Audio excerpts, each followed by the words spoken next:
Welcome to Positive Atheism English channel. Today I am going to present you the book Thoughts of Periyar compiled by Dr. K. Veeramani. Our duty today. Periyar says Brahmin domination and exploitation ensues from two factors. One, they rule the minds of the people by propagating ideas of God, religion and scriptures that assign them a privileged position in society. Second, they have undue hold on the executive, the judiciary and the administration by denying others their due share in those branches. Periyar fought on both those fronts. K. Kamaraj, who was the Chief Minister of Tamil Nadu between 1954 and 1963, remained non-committal regarding the first issue. But regarding the second one, he followed a firm course that helped to uplift the historically disadvantaged and the servile classes. He gave them education and employment. So Periyar appealed to his followers to support Kamaraj's government wholeheartedly. The harm done by Brahmins in our society is something found nowhere else in the world.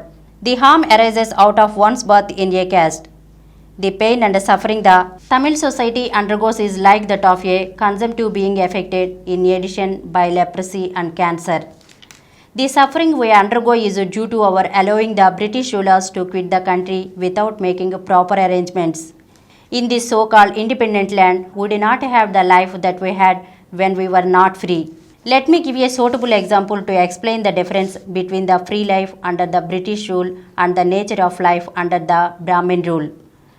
The owner of a company has two groups of animals. One set of animals are harmless, they do not injure or kill others. The other group of animals are ferocious and carnivorous. The proprietor of the circus company keeps them apart, locking them in separate cases. But members of the association compassion agitate against the animal being locked up. They compel the owner to hand over the keys and go away. The agitators unlock the cages and allow the different kinds of animals to roam freely. As a result, the elephants, horses, goats, cows, etc. have become a prey to lions, tigers, leopards, wolves, fox, etc.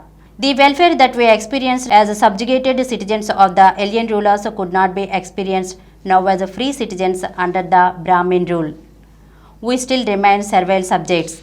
The Tamils cannot understand the foolishness, indignity and the shamefulness of their servile condition. They are so seasoned as not be ashamed and be pained.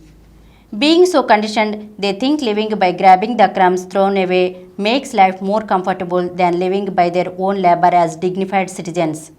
The Brahmins belonging to different race. In Tamil Nadu, they from 3% of the population. Tamils are the natives of this land. They constitute 97%. It is only natural and just that Tamils should have a hold over others. But those who constitute 97% of the population are treated by the other 3% as a servile and undignified people by birth.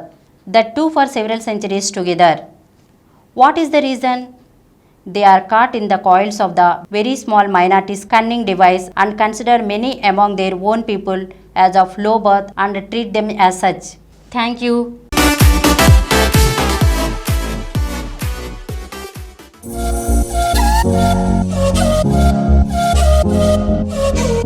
For more videos, please subscribe to this channel Positive Atheism and activate the bell icon.